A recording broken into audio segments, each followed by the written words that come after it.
Hello guys, welcome to Visordown. My name's Alex and this here behind me is the Royal Enfield Meteor 350. It's a brand new cruiser from Royal Enfield for 2021, at least in the UK. And this one's a nice old school retro cruiser that's got a bit of modern tech thrown in as well. It's a lovely machine to ride around the roads, and we've been here at the press launch at Caffeine and Machine, just checking it out and just having a good few 50 miles or so to explore the roads and basically check out what this bike is going to be for you, the average buyer in the UK, and basically just have a good laugh on this bike. So this is an old school cruiser, but with a lot of modern tech thrown in. Of course, it's got the retro charm and the Royal Enfield heritage that you'd expect. Of course, this has been one that's been in development for a good number of years now, and it's inherited the Meteor name from around 1952, but it is an all-new cruiser. Now, something new on this motor is the J-Series single-cylinder 349cc engine, and this one puts out around 20 brake horsepower at a nice and low 6,100 revs, and then it's got around 27 newton meters of torque at around 4,000 revs. Of course, you may be thinking, well, hang on a minute, that peak torque and peak brake horsepower isn't exactly groundbreaking. But on the road, at no point when I was riding this around did I think that this was lacking anything in terms of power or pull or just any grunt, really. It was a perfectly fine cruiser to just basically enjoy the back roads. This really does coax you into a bit of easy riding, really. I mean, you can just jump on this, ride off straight away, nice and easy to ride, clutch is light, and you can put that power down straight away. The torque is nice and low in the rev range as well, so as soon as you start pulling the throttle, it's pulling away, and you get to that peak brake horsepower figure nice and early, and you've got the 5 gears to flick through to just enjoy. Now, of course, being a test ride, we've only been able to ride about 100 miles today, or so, roughly, maybe even 50 to be honest. So I haven't been able to take it for the full, user experience, but it's still the roads that you'd find yourself on, the weekends, if you're a town commuter and stuff like that. When you're riding this around on the back roads especially, is where it really comes to life. Now, it's got a top speed of 70 miles per hour, so if you're going to be on the maybe dual carriageway or some of the really faster roads in the country, you'll probably be sitting on the far left and just enjoying life at 70. It's a comfortable bike to ride, and it is a cruiser, so you've got your feet forward, your arms in a neutral position, and your back is straight, and it's just a comfortable place to be. The seat is 765mm, and the suspension is telescopic at the front with twin rear shocks at the back. And it all comes together in a nice package. I mean, some of the bumpier roads and some of the really potholey roads, you do feel the bumps and you do get thrown about in the saddle a little bit, but overall it's a really comfortable place to be. And again, for a new rider, the low seat height and the weight, which is 191 kilograms, when you're riding, you don't feel it at all, and it's just a really comfortable ride. You can start chucking this into the corners if you want to, or you can just poodle along and just enjoy the road and enjoy the countryside. With the brakes, it's a single disc at the front and a single disc at the rear, twin pot at the front, single pot at the rear. It's got the dual channel ABS, so the ABS works independently for each wheel. And at no point did the ABS come locking in under some heavy braking that I was trying. And it's soft and smooth, really. You get some progressive braking feel if you really pull the brakes. And of course, that's going to be quite good for the newer riders amongst you who may find a bit ham-fisting when they get a bit nervous. Matching up those brakes are tyres at the front and rear from Metzeler, 19-inch at the front and 17-inch at the rear. At least if you were to go into the aftermarket dealer, they'd be recommending Metzelers for this one. Of course, this is a retro cruiser in terms of the styling and even the feel, but it's got some modern tech thrown in there, and sort of capping that off is the tripper system, which is a first for Royal Enfield on one of their machines. Now, that tripper system is basically a nodule that sits on the dash and it's integrated into the dash. It doesn't look out of place at all. You've got the time on there as standard, but once you connect your phone through Bluetooth, it will then start showing you turn-by-turn navigation if you then put in a destination.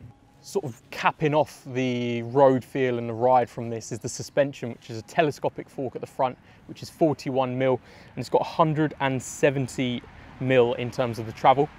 The rear is twin shocks that are preload adjustable with 6 steps. And it all comes together to give a nice soft ride, but then if you go over some of the bumps, you do start feeling it and you do start going with the sort of solid ride, as it were.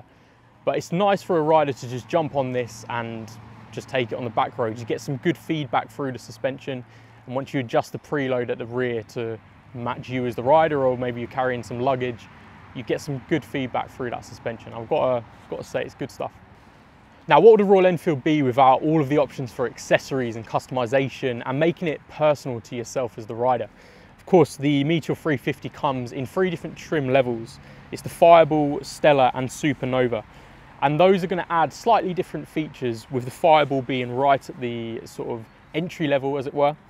The Stellar going into the middle with the backrest, and the Supernova having the backrest and a different screen with slightly different metallic finishes.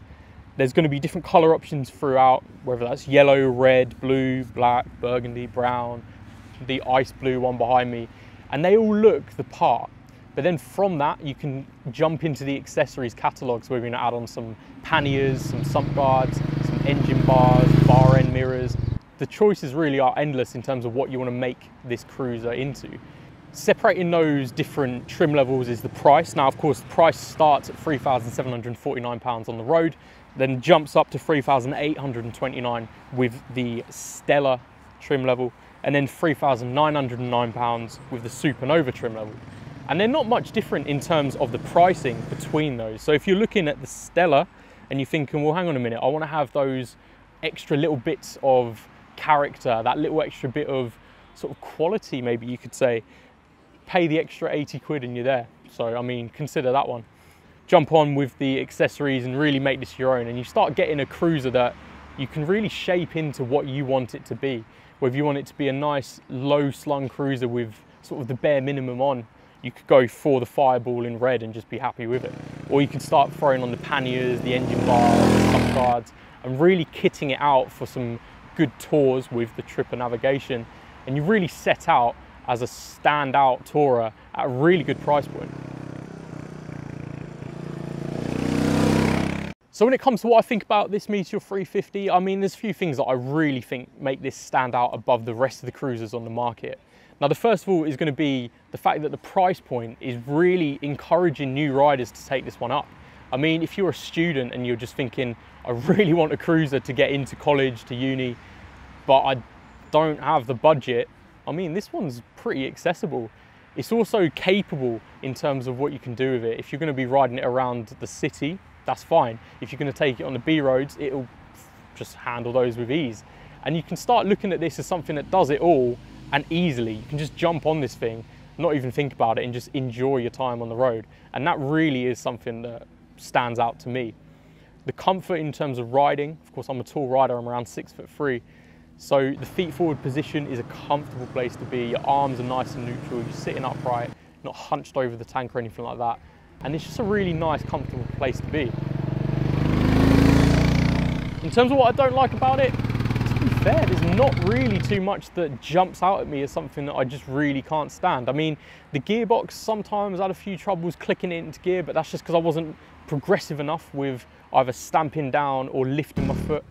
And that's just down to riding. I mean, you get used to those things as you get more in tune with the bike, as it were, and then those things start disappearing. Of course, the top speed being limited to 71 miles per hour does become a bit of a negative, because it does restrict what you can do on the bike.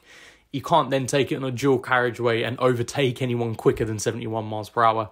And that does mean that you're going to be looking at the back roads and the single carriageways to really get the most out of this bike. And that is a negative, just insofar as it being a bit restrictive.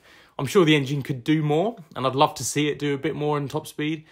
But for emissions reasons and whatever reasons Royal Enfield have decided, is 71 miles per hour. And that's a bit of a negative. Other things that I don't really like, I mean, nothing really. It's just, for the price that you're paying for the cruiser style, the Meteor 350 does it for me.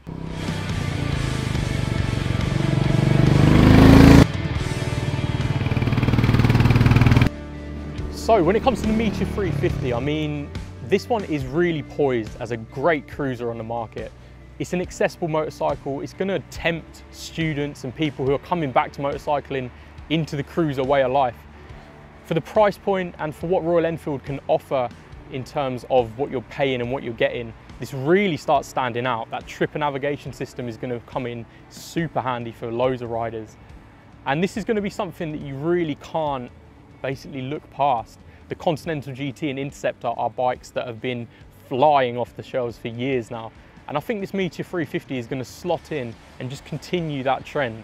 And it's going to be one you're going to see everywhere, I think, in the next few years, just purely because of the price point, what it offers, and the style, let's be honest. In any case, let us know down in the comments below what you think of this cruiser, if it's the retro cruiser for you, or if you'd be looking for something a little bit upmarket. I don't know why you would, to be honest. I mean, this does it all. In any case, let us know down below. Whilst you're there, leave a like, because we really appreciate that. And subscribe to Visordown to stay up to date with all of our content. There's plenty more on the way for this year. In any case, thank you very much for watching, and I'll see you on the next one. Bye-bye.